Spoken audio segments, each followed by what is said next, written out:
글로벌 비트 시간입니다. 간밤 뉴욕 증시는 3대 지수가 모두 상승으로 마무리를 하긴 했는데요. 그 전날의 분위기가 좀 이어졌다라고 해석을 하는 것이 좋겠습니다. 간밤에 소비자 신뢰 지수 급락한 채로 나왔기 때문에 이러한 부분들이 미국 소비자의 심리를 그대로 반영을 하면서 앞으로 향후 주식시장에 대한 전망치도 조금 어둡게 발표되는 경향을 보였는데요.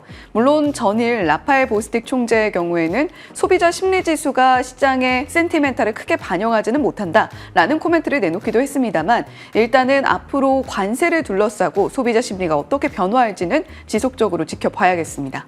말씀 주신 이 부진한 센티먼트 지표, 거기에다가 유연한 관세에 대한 기대감, 엇갈리는 재료들을 소화하다 보니까 뉴욕 증시는 장중 보합권에서 등락을 거듭했습니다. 3대 지수 마감가 확인을 해보시죠. 결국 막판에 상승 전환에 성공을 했습니다. 3대 지수 일제히 강보합권의 거래를 마친 가운데 나스닥 지수가 0.5% 가까운 플러스권을 지켜내면서 마감을 했죠. 이 미국 경제에 대한 소비자들의 자신감은 계속해서 떨어지고 있는 추세입니다. 컨퍼런스 보드가 발표한 3월 소비자 신뢰지수 전달의 100대에서 92.9까지 급감을 했습니다. 이는 4년 만에 최저 수준이고요. 거의 팬데믹 당시만큼 움츠러든 상황이 되겠습니다. 거기다가 6개월 후 어떻게 될 것 같은가 기대지수라고 하죠. 65.2로 나타나면서 12년 만에 최저치를 기록했습니다. 보통 80선을 기준으로 이것을 밑돌게 되면 경기 침체 신호로 여겨지긴 하는데 이 80을 상당히 크게 밑돌았다라는 점에서 지금 미국 소비자들이 관세, 인플레이션, 경기 상황에 대해서 굉장히 보수적으로 보고 있구나 이 점을 알 수 있겠습니다. 이번 주 후반에 발표될 PCE 물가 그리고 이 GDP 성장률 확정치를 통해서 미국 경기 상황을 조금 더 정확하게 가늠해 볼 수 있겠습니다. 그럼에도 불구하고 시장이 오를 수 있었던 것은 전날 트럼프 대통령의 발언에 따른 영향이 이어졌다고 봐야겠죠. 이 상호 관세 절대 면제해주지 않을 것 같은 스탠스를 취하던 대통령이 많은 국가들에게도 면제를 해줄 수 있다라는 취지의 발언을 내놓은 점 오늘까지 시장에 긍정적인 영향을 줬고요. 상품 선물 시장에서는 구리값이 오름세를 띠고 있습니다. 이 상승 요인은 역시 트럼프의 관세. 트럼프가 앞서 철강과 알루미늄에는 이미 관세를 부과를 했잖아요. 이제 다음 주에 발표될 상호 관세에 구리에 대한 관세도 포함되지 않겠는가라는 전망이 작용을 하고 있습니다. 그뿐만 아니라 최근에 수요도 실제로 증가를 하고 있는데 미국과 유럽에는 상당히 노후화된 전력망 인프라가 굉장히 많습니다. 이런 것들을 교체하는 과정에 있어서 많은 전선이 필요한데 그 전선에 들어가는 재료가 바로 구리이다 보니까 최근에 오름세를 지속하고 있고요. 간밤 5월 인도부를 기준으로 2.5% 급등하면서 사상 최고가를 경신하기도 했습니다. 히트맵을 열어서 전반적인 종목별 분위기도 확인해 보시죠. 오늘 엔비디아를 제외한 시총 상위주들의 강세가 그나마 지수를 방어해줬다고 볼 수 있겠습니다. 엔비디아는 0.6%의 약세권에서 거래를 마쳤는데요. 알리바바의 조차이 회장이 AI 데이터 센터 투자에 대한 버블을 경고했습니다. 그 점이 부담으로 작용을 했습니다. 애플의 주가는 1.4%의 상승세, 아이폰 구매 수요가 줄면서 내년까지 빅사이클을 기대하기는 어려울 거라는 UBS의 코멘트가 있었음에도 불구하고 이 주가를 상승시킬 만한 재료가 있었는데요. 뒤에서 볼 거고요. 전일 12% 가까이 급등했던 테슬라는 이틀 연속의 강세주요. 3.5%의 플러스권을 지켜냅니다. 그리고 제약 바이오 섹터 내에서는 머크가 5% 가까이 급락하면서 지수에 압박을 가했습니다. 이 중국 제약사로부터 심장약에 대한 권리를 구매한다. 그런데 여기에 대한 그 비용이 20억 달러에 달하다 보니까 비용에 대한 부담감으로 인식된 것이 아닐까 해석해 볼 수 있겠습니다. 주요 기술주 이슈들 묶어서 확인해 보시죠. 먼저 테슬라입니다. 유럽 지역 내 2월 차량 등록 대수가 40%나 급감한 것으로 것으로 나타났습니다. 같은 기간 전체 전기차 판매량의 경우에는 오히려 26%가 늘었거든요. 그런 걸 보면 확실히 지금 유럽 지역에서는 테슬라의 인기가 시들해져 가고 있구나, 이 사실을 알 수 있습니다. 하지만 RBC 캐피털에서는 이렇게 유럽 내 경쟁이 심화될 거라는 거는 우리가 이미 알고 있었던 사실이었다. 그러면서 긍정적인 시각을 유지했는데요. 신형 모델 Y 이제 조만간 나올 것으로 예상이 되고 있고, 저가형 모델까지 출시가 된다면 전기차 판매량이 다시 부스트업을 받을 수 있지 않겠냐, 이런 의견과 함께 목표가 $320 제시했습니다. 테슬라의 주가는 $288 선에 간밤 마감을 지었습니다. 한편 테슬라가 이렇게 고전하는 가운데 비아디의 성과는 두드러지고 있습니다. 지난해 연 매출을 기준으로 테슬라를 제치고 세계 1위 기업에 올라섰다. 어제 장중부터 이 뉴스를 보셨을 건데요. 매출액이 전년 동기 대비 29% 증가한 $1,069를 기록했습니다. 전기차 업체 가운데 연 매출 $1,000억 돌파한 케이스로는 비아디가 최초의 기업이 됐죠. 하지만 주가의 경우에는 탄력을 받진 못했습니다. 미증시에 상장된 비아디 ADR의 주가는 5% 급락하면서 $101 선에 거래를 마쳤고요. 다음으로는 알파벳의 자회사 구글의 로보택시죠. 웨이모, 미국 수도인 워싱턴 DC에 진출한다는 소식이 간밤 들려왔습니다.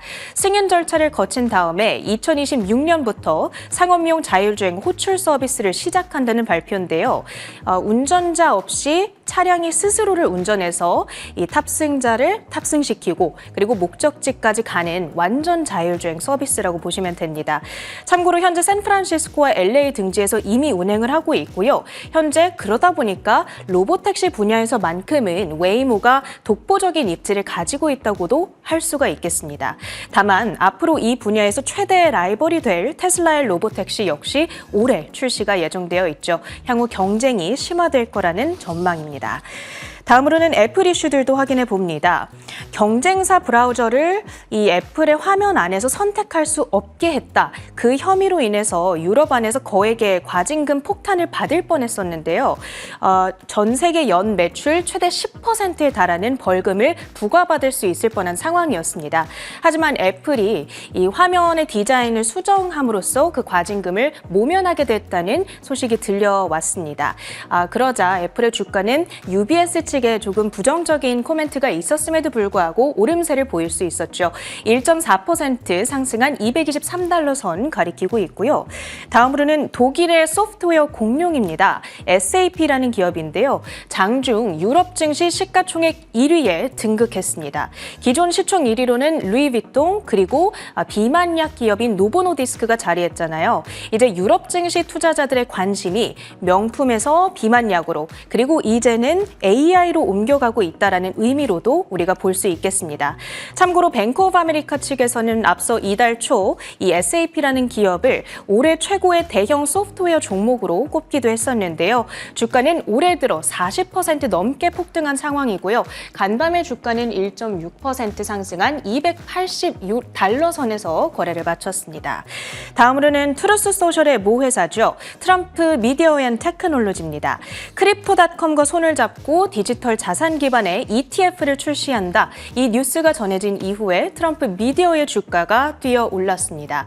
8.9% 급등한 $22 선에 거래를 마쳤고요. 마지막으로는 실적을 발표한 종목들도 확인해 보도록 하시죠. 미국의 주택건설 업체입니다. KB홈의 실적, 매출과 EPS 모두 실망스러운 수준으로 발표가 됐습니다. 확인을 해보시면 13억 9천만 달러의 매출액에 1.49달러의 EPS를 기록했죠. 총 주택 인도량이 전년 대비 17% 급감한 점이 이러한 실망스러운 매출의 요인으로 자리를 잡고 있습니다. 거기다가 올해 매출 가이던스 밴드를 하향 조정하다 보니까 주가는 5.2% 급락세를 나타냈고요. 오늘 장 마감 이후에 실적을 발표한 기업으로는 게임스탑이 있습니다. 실적 그 자체보다 주목을 더 받은 것이 회사의 발표였는데 앞으로 비트코인을 공격적으로 매입하겠다는 계획을 밝혔습니다. 밝혔습니다. 마이크로스트래티지의 전략을 모방해서 회사 자금으로 비트코인을 매입하는 계획, 만장일치로 이사회의 승인을 받았다라는 발표이고요. 그러다 보니까 보시다시피 사실 이 헤드라인 넘버 자체가 그렇게 좋지는 않았지만 현재 애프터마켓에서 5%대의 강세권 움직임을 가져가고 있습니다. 오늘 자율주행 쪽에서 특징주들이 좀 상당히 많이 포착이 되고 있네요. 모빌아이 역시도 한 가지 이슈가 있었는데 폭스바겐과의 협력 발표, 이 첨단 주행 보조 그리고 자율주행 기술 분야에서 양사가 협력하겠다는 폭스바겐 측의 발표가 전해졌고요. 그 이후에 모빌아이 주가 역시 급등으로 진행이 됐습니다. 특징주들 모두 확인해 봤고요. 주요 외신 헤드라인들 살펴보시죠. 네, 주요 외신 헤드라인 오늘도 매크로 한판으로 이어봤습니다.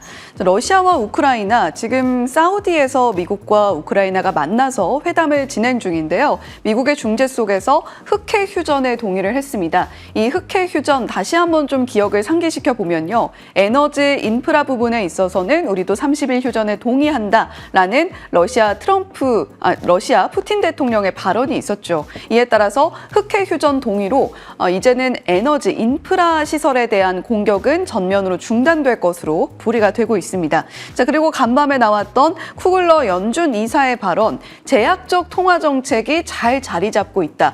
이 말인즉슨 앞으로 금리 인하를 서두르지 않겠다라는 지난 FOMC의 발언과도 좀 맥을 상통하는 모습을 보여주고 있습니다. 제약적인 통화 정책이 잘 자리 잡음에 따라서 앞으로 연준이 금리를 연내 1회 인하할지, 2회 인하할지, 3회 인하할지 계속해서 투자자들의 시각은 좀 바뀌고 있는데 연준 내에서는 다소 보수적인 시각으로 접근하고 있다라는 포인트 잡아보시면 좋겠고요. 3월 소비자 신뢰지수 잠시 후에 자세히 들여다보겠습니다. 그리고 간밤에는 2년물 국채 입찰이 진행이 됐는데요. 수요가 비교적 견조하게 나타나면서 수익률이 예상치보다는 소폭 낮게 나타나는 모습도 살펴볼 수가 있었죠. 자, 그리고 SEC와 리플 간의 장기간 소송 종결 합의에 따라서 비트코인 관련한, 알트코인 관련한 이 개별 종목들의, 개별 코인들의 시세도 움직임이 나타나고 있습니다. 자, 그리고 마이크론 한판입니다. 종목별로 테슬라가 유럽 판매량이 지속적으로 적게 나타나고 있는데요. 그런 반면에 캐시우드에서는 5년 내 테슬라가 $2,600 갈 것이다 라고 상당히 불리시한 관점을 내놨죠. 테슬라를 둘러싸고 참 여러 가지 이슈들이 많이 쏟아져 나오는 요즘입니다. 트렌드포스 AI 데이터 센터 수요로 2분기 메모리 가격이 올라가거나 또는 디램 가격의 하락세가 멈출 것이다라는 관점을 내놓고 있습니다. 그리고 루프캐피탈, 애플이 그동안 AI 데이터 센터의 비용 지출을 상대적으로 빅테크 기업 중에서는 상당히 적게 했었는데 이제는 방관 끝에 AI 데이터 센터에 자금을 좀 투입하기로 했다라는 이야기를 전했습니다. 어떤 내용인지 잠시 후에 이것도 짚어보도록 하죠. 알파벳은 워싱턴에 웨이모를 투입하기로 했습니다. 완전 자율주행이 앞으로 워싱턴을 둘러싸고 조금 더 확산될 수 있을 것이다라는 기대감 자리하고 있고요. 코인 관련한 뉴스들도 함께 체크해 보시죠. 자, 첫 번째 헤드라인으로 바로 들어가 보겠습니다. 미 경제조사단체 컨퍼런스 보드에 따르면 3월 미국의 소비자 신뢰지수가 92.9로 2월 대비 7.2포인트 하락했습니다.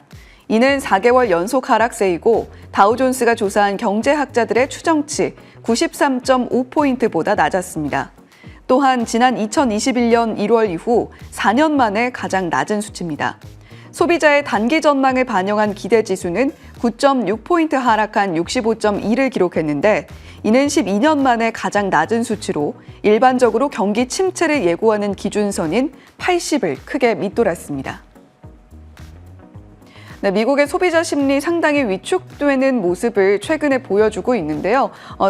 12년 만에 최저치로 기록을 했다라는 부분에서 어느 정도까지 얼어붙었는지를 감안하게 합니다. 지금 그래프를 보시면 지금 현재 상황에 대한 인식은 파란 초록 색깔 선이라고 보시면 되겠고요. 앞으로 기대하는 측면은 가장 아래쪽에 있는 노란색 선으로 보시면 되겠습니다. 전반적으로 공통점은 전월보다 고개가 크게 내렸다라는 점이겠고요. 2월치의 100.1에서 3월치 92.9포인트로 나타나 나타나면서 컨센서스도 그렇게까지 높지는 않았는데 93.5보다도 더 낮은 숫자를 기록을 했죠.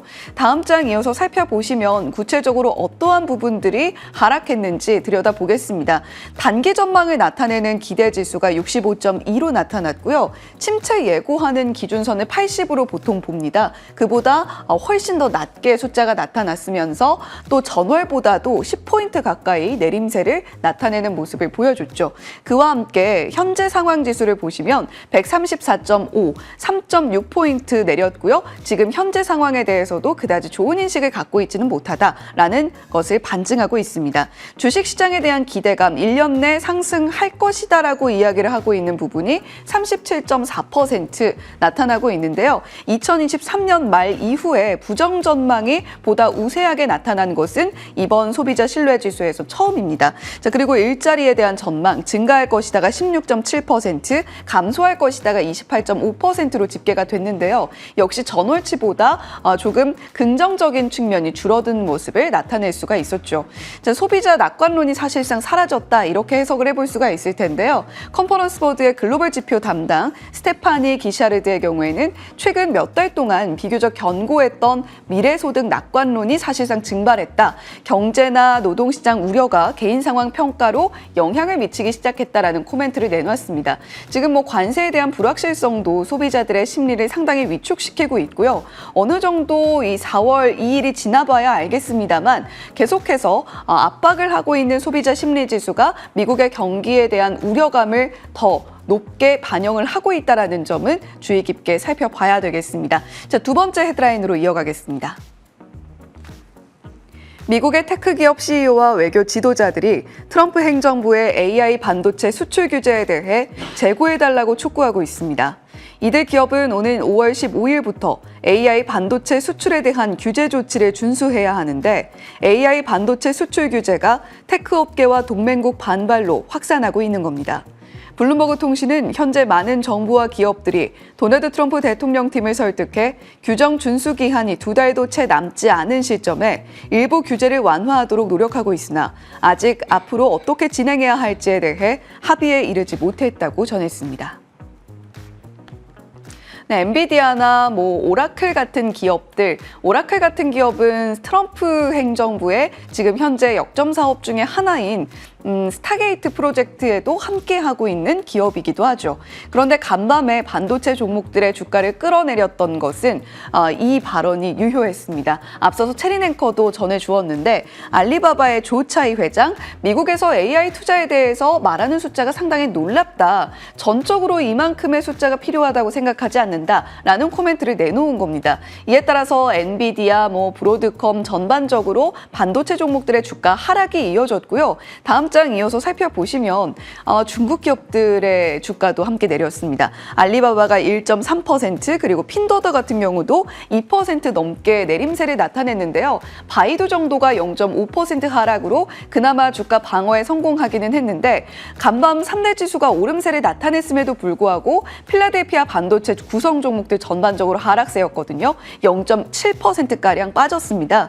엔비디아 0.6%, 마이크론 2.9%, 브로드컴은 1.6%가량 하락이었고요. 이렇게 반도체 종목들의 하락을 이끌었던 것은 여전히 AI 데이터 센터에 대한 비용 투자가 적절한가에 대한 의문이 이어지고 있다는 것을 증명합니다. 이어서 살펴보시면 골드만삭스에서는 AI 트레이닝 서버 매출 전망치를 이렇게 그래프로 나타냈는데요. 그럼에도 불구하고 앞으로 AI 수요는 계속해서 견조할 것이다라는 것이 골드만삭스의 의견입니다. AI 추론 서버와 범용 서버 수요가 상당히 견조하고 2025년 올해 전망치는 10.6%가량 하향 조정을 하긴 했습니다. 그런데 내년치는 오히려 5% 가까이 상향 조정을 하면서 향후에도 계속해서 AI에 대한 수요는 견조할 것이다라고 이야기하고 있고요. 앞서서 전해드렸던 것처럼 애플이 대규모 서버 클러스터 구축을 목표로 지금 엔비디아의 10억 달러 규모의 주문을 진행하고 있다는 소식도 들려오고 있습니다. 그리고 엔비디아뿐만이 아니라 델 테크놀로지나 슈퍼마이크로 컴퓨터와도 협력을 추진한다는 소식 들려오고 있으니까요. 테크 기업들이 그렇게까지 허리를 졸라매고 있지만은 않다라는 것도 어느 정도 센티멘탈에 영향을 줄 수 있을지 한번 지켜보시죠. 자, 다음 기사입니다.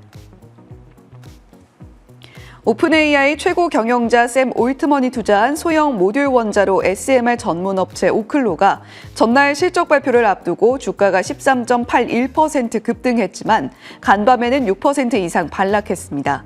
2024 회계연도 주당 순손실이 전년보다 큰 주당 0.74달러를 기록한 데다 가까운 미래에 상당한 재정 손실이 예상된다고 밝힌 데 따른 것으로 풀이됩니다.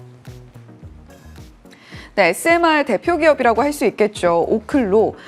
간밤에 이렇게 실적을 확인한 이후에 IB들에서도 의견이 좀 엇갈렸습니다. 시티에서는 중립등급 제시를 하면서 목표가 단 1달러이기는 합니다만 그럼에도 불구하고 목표가 하향 조정이 있었고요. 앞으로 실적이 이렇게 좀 좋지 않게 숫자가 찍히는 모습을 보이지 않고 있는 가운데 자본 지출이 늘어나고 있는 것은 상당한 부담이 되지 않을까라는 관점을 제시했습니다. 자, 그리고 댄 아이브스가 이끌고 있는 웨드부시 팀의 경우에는요. 아웃퍼폼 등급을 유지를 했고요. 목표가도 45달러로 지금 하향 조정한 시티의 목표가보다 15달러나 높게 제시를 하고 있습니다. 데이터 센터에 더 많은 전력 공급이 가능한 위치를 차지하고 있는 오클로이다라고 이야기를 한 건데요. 팩트셋의 7개사 오클로를 커버하고 있는 7개사들 가운데에서도 5개사는 오클로에 대해서 여전히 매수 등급 유지를 하고 있고요. 2개사의 경우에는 홀드, 보유 등급 나타내고 있죠. 다음 장 이어서 살펴보시면요. 지금 현재 오클로가 확장하고 있는 여러 가지 호재 뉴스들은 있습니다. 월가에서도 결국에는 지금 찍히고 있는 실질적인 숫자보다 중요한 것은 앞으로 오클로가 이끌고 나갈 내러티브다라는 점에 집중을 하고 있는 건데요. 미국 원자력 규제위원회 통합 라이선스 신청 들어갔다라는 소식 들려오고 있습니다. 이 아이다호 국립연구소 오로라에 사용이 될 전력 부분인데요. 일단 첫 단계 진행 중인데 어떻게 흘러가게 될지 지켜봐야겠습니다. 그런데 좀 긍정적인 센티멘탈을 더할 수 있는 뉴스가 간밤에 또 확인이 됐죠. 텍사스주에서 20억 달러 규모의 원자력 지원법 추진한다라는 소식인데요. 텍사스주는 전통적으로 공화당의 우세가 확인이 되고 있는 지역입니다. 이렇게 원자력에 대한 우호적인 포지션을 취하고 있다는 것도 앞으로 소형 모듈 원자로 SMR 사업이 전개되는 데 있어서 상당히 긍정적으로 작용할 수 있겠죠. 자, 그렇다면 우리는 국내 시장에서 다시 K전력 인프라 쪽으로 시선을 돌리게 됩니다. 수주 잔고 30조 원 기록하고 있다. 이렇게 나타나고 있는데요. 대표적으로 효성중공업이 YOY 기준으로 60% 가까운 수출 물량을 증가시키는 모습 보여줬고요. HD 현대일렉트릭 역시도 YOY 기준 42%가량 늘어나는 모습 나타내고 있다는 점도 함께 체크해 보시면 좋겠습니다. 글로벌 비트 전해드렸습니다.